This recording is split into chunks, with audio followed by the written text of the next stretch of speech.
Et si je te disais que Seiya a largement les capacités nécessaires pour tenir tête à Goku, et même pire encore qu'il l'a surpassé. Alors je t'avoue que moi le premier, je donnais aucune chance à Seiya avant de m'intéresser vraiment à ses capacités. Parce que comme tout le monde, j'ai fait l'erreur de ne me fier qu'au décor et à l'animation. Donc aujourd'hui, dans cette vidéo, je vais te donner tous les arguments que j'ai en faveur de Seiya, et aussi tout ce que j'ai pour Goku. Et on va voir qui gagnerait dans un combat à la loyale. Mais avant ça, si c'est pas déjà le cas, pense à bien t'abonner à cette chaîne et à activer la cloche des notifications, comme ça tu vas pas louper toutes les prochaines vidéos. Et si comme moi t'es un passionné de manga, il y a vraiment moyen que cette chaîne te plaise.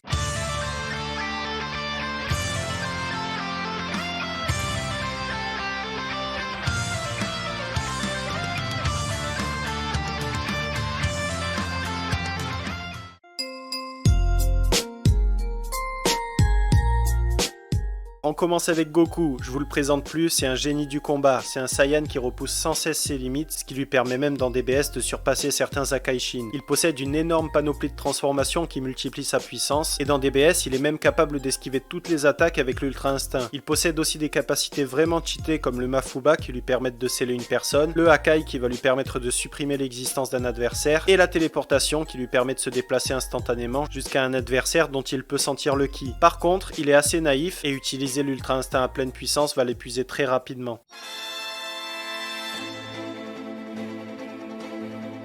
Maintenant on passe à Seiya. L'énergie qu'il utilise c'est le cosmos qui va booster toutes ses caractéristiques. Le plus gros point fort de Seiya c'est son incroyable ténacité. Et tant qu'il va lui rester une petite étincelle de vie, il va continuer à revenir encore et toujours plus fort. A noter aussi que plus Seiya va subir de blessures et plus son cosmos et sa détermination grandissent. Seiya a vraiment une résistance hors du commun. Et pour preuve il a déjà survécu à plusieurs centaines de millions de coups portés dans un seul combat. Il a survécu à la suppression de ses 5 sens et même à l'épée d'Hadès. Son attaque préférée, les météores de Pégase, consiste à envoyer énormément de coups à son adversaire qui augmente en vitesse et en force avec son cosmos. Il peut éveiller son 7ème sens qui ressemble un petit peu à une version améliorée de l'Ultra Instinct puisqu'il englobe et surpasse les 6 autres sens. Le 7ème sens va aussi permettre de renouveler des cellules vitales qui sont endommagées, comme on l'a vu avec Shiryu qui a recouvré la vue alors qu'il était devenu aveugle. Et pour finir, dans l'arc Hades, Seiya va même éveiller le 8ème sens, ce qui va lui permettre de surpasser la mort et de voyager librement dans les enfers sans pour autant mourir. A noter aussi que tous les chevaliers dans Senseiya frappent au niveau des atomes et c'est pour ça d'ailleurs qu'il n'y a pas souvent des destructions d'univers, de galaxies, etc. parce que les attaques sont concentrées sur l'adversaire. Donc maintenant je vous préviens, je veux pas entendre en commentaire « Oui, mais Goku affronte les dieux de son univers, il peut détruire des galaxies, il peut détruire des univers, etc. » Parce que mon ami, sache que dans Senseiya, ils passent leur temps à affronter les dieux de leurs univers. Arès, Poséidon, Hadès, etc. Certains chevaliers comme Saga peuvent carrément envoyer des galaxies dans la tronche, et certains autres peuvent même produire des attaques qui ont la même puissance que le Big Bang, qui pour rappel, selon la science, est responsable de la création de l'univers. A noter aussi qu'une même attaque ne fonctionne jamais 2 fois contre un chevalier, donc si Goku se loupe, il ne pourra pas utiliser plusieurs fois une même technique contre Seiya.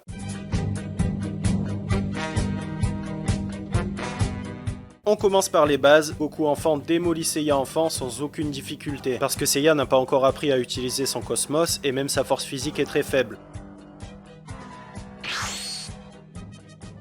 Par contre, après son entraînement de 6 ans au sanctuaire, Seiya sait utiliser son cosmos et il porte l'armure de Pégase. Ses coups se changent en météores, atteignant la vitesse de Mach 1. C'est pour ça que j'estime que sous cette forme, il bat sans problème Goku adulte qui a affronté Raditz. Mais par contre, il se fait largement battre par Goku après son entraînement chez Kaio.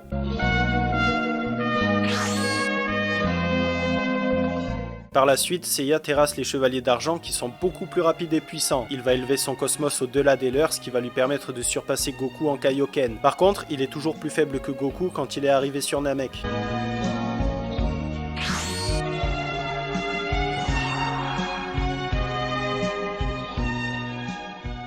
Et c'est là que Seiya va nous faire un bond monstrueux de puissance en éveillant pour la première fois son 7ème sens contre les chevaliers d'or. Son cosmos devient alors si puissant qu'il est capable d'esquiver les attaques d'Aiolia qui surpassent la vitesse de la lumière, 100 millions de coups par seconde.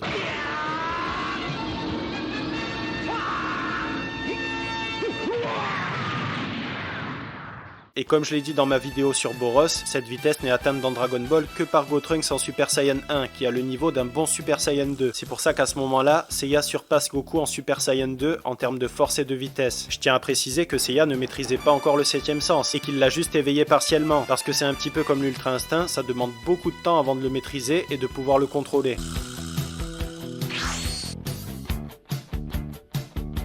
Alors maintenant on passe à son combat contre Saga dans la 12e et dernière maison du Zodiaque. Après que Saga lui ait infligé des blessures mortelles, Seiya a surpassé ses limites et a augmenté de façon colossale son cosmos. À ce moment-là, l'attaque de Seiya surpasse très largement le Super Saiyan 2 et je pense qu'elle se rapproche de la meilleure attaque de Goku SSJ3.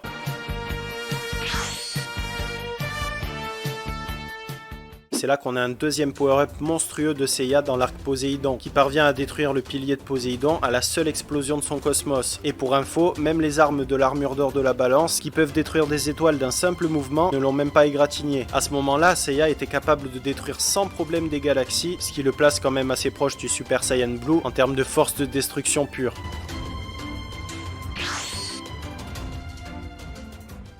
Mais attends, c'est loin d'être fini, parce que maintenant on rentre dans l'âge d'or de Seiya avec l'arc Hades, où Seiya éveille le 8e sens, ce qui lui permet d'outrepasser la mort et de se déplacer librement dans le monde des enfers. Pour pouvoir rejoindre le paradis dans Senseiya, il a traversé des dizaines de milliards de galaxies en seulement quelques secondes. D'ailleurs, tu te rappelles quand je t'ai parlé du Big Bang? En fait, l'union de 3 chevaliers d'or qui poussent leur cosmos à leur maximum donne une attaque qui est appelée l'Athéna exclamation et qui a autant de puissance que le Big Bang à l'origine de l'univers. Donc 3 chevaliers d'or réunis ont potentiellement la même force que Zeno. Maintenant, si je te disais que les 12 chevaliers d'or ont dû s'unir, monter leur cosmos au maximum et sacrifier leur vie pour pouvoir briser le mur des lamentations qui était indestructible. Tu imagines la puissance colossale de l'attaque? Eh ben si je te disais que Seiya a surpassé tous ces chevaliers d'or réunis, il a poussé son cosmos à l'infini, il a revêtu une armure divine et il a one-shot Thanatos, le dieu qui a contrôlé la mort elle-même dans Senseiya. Donc comment te dire qu'à ce moment-là, Goku est juste hors jeu. Même en ultra instinct full power, il est tout simplement hors catégorie. Le seul point où Goku peut avoir l'avantage, c'est la vitesse, parce qu'il a atteint une vitesse qui défie le temps lui-même, ce qui fait qu'elle n'est tout simplement pas mesurable. Mais n'oublie pas le pouvoir du 7e sens. Seiya peut accomplir des miracles. Il pourrait lui aussi défier les lois du temps et surpasser même la vitesse de Goku.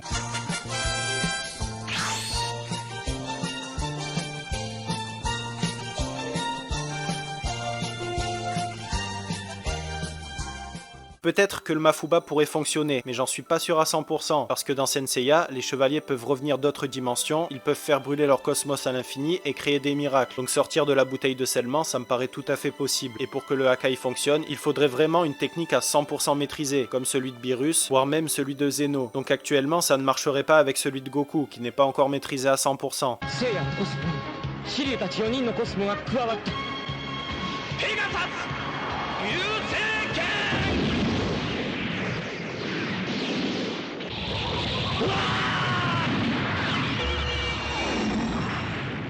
Et voilà pour cette vidéo, j'espère qu'elle vous a plu. Si c'est le cas et que vous voulez me soutenir comme d'hab, pensez à la liker et à vous abonner. N'hésitez pas à me dire en commentaire si vous êtes plus de la team Goku ou de la team Seiya. De mon côté, je vous dis à très vite pour une nouvelle vidéo, un nouveau manga, et en attendant que la force vous anime les tune-in.